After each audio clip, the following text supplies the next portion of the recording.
today, guys, just getting off the water. If you want to see a bunch of fish caught on a jig, stick around, it's pretty good.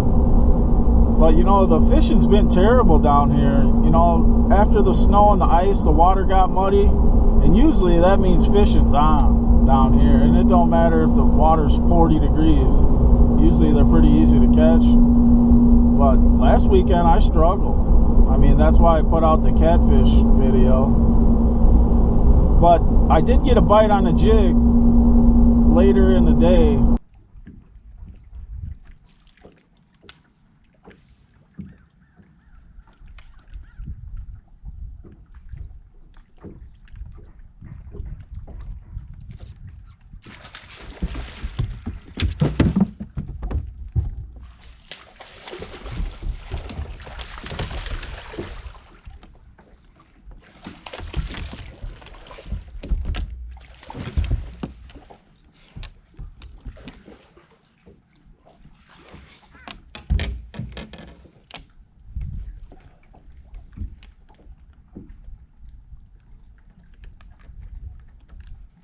Easy.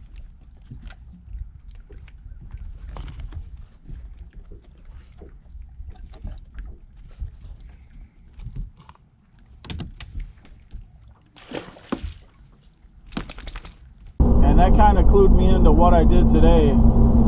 See, all week the weather was 50 and cloudy and windy, and you could probably caught some on some crankbaits and spinnerbaits and stuff. But I had my eye on today because it was supposed to be, it was 60 yesterday and sunny and real windy. But today it was supposed to be 70 and sunny, not a cloud in the sky, and no wind at all. So usually down here when that happens, they won't bite the crankbait and the spinnerbait like they were, you know. So let's say you practice a little bit and hammered them on a spinnerbait and a crankbait, and then a tournament day it's slick, calm, and hot, and you just struggle. So I kind of already knew that, so I was watching this day and kind of thinking what I was going to do. And when that happens, the best thing to do is pick up a jig and a real big trailer, and you could have a pretty good day like I did today. But stick around, check it out, and I'll show you what I'm using later in the video.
Alright guys, I got to put a new trailer on my jig, so I'm just going to show you a little tip about coloring your trailer.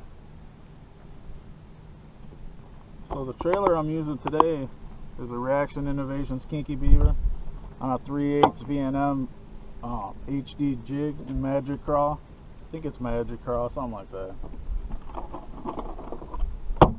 A lot of people just dip the tips, but what I do to add a little contrast, and the water today is about, I think it said 52 degrees, so the crawdads are starting to come out now, and I think that's what they're eating.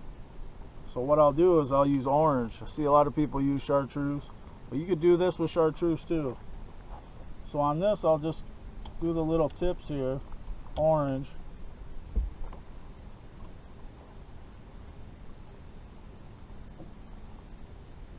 Not the whole thing, just the tip. A lot of people put half their bait in those dips.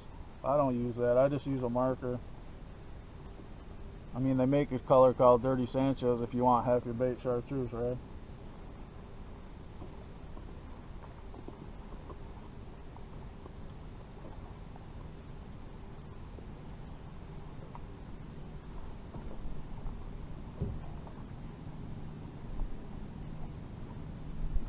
Alright, so I got the tips done. And that's what it looks like with just the tips. I don't know if you can see that with the light, the sun shining. Now what I'll do to add a little contrast is use your black. And what I'll do is I'll just put a little stripe right before that orange starts. Just like a crawdad pincher, you know, they have a little black stripe there before the orange. You know, the lakes down here have a lot of pressure, so any little thing you can do to get you a few more bites, it helps. So that's what it looks like after I put the black on there. This adds a little bit more contrast and makes that orange pop out a little bit.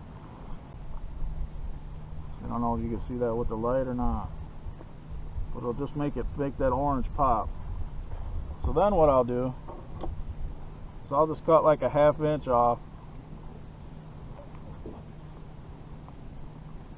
And also on your jigs too, I do this to all my jigs. It don't matter, punching jigs, football jigs, it don't really matter. What I do is kind of like a finesse jig. You know, a finesse jig has that little collar. But what I'll do on a regular full-size jig is I'll cut them a little longer, and I'll show you here when I put the trailer on. Just makes the jig look a lot better, you know, a little more natural.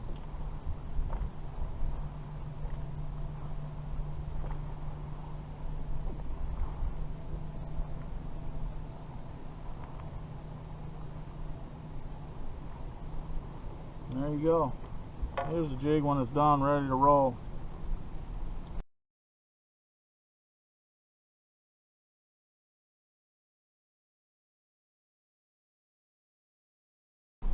Hope that helps you catch some more fish.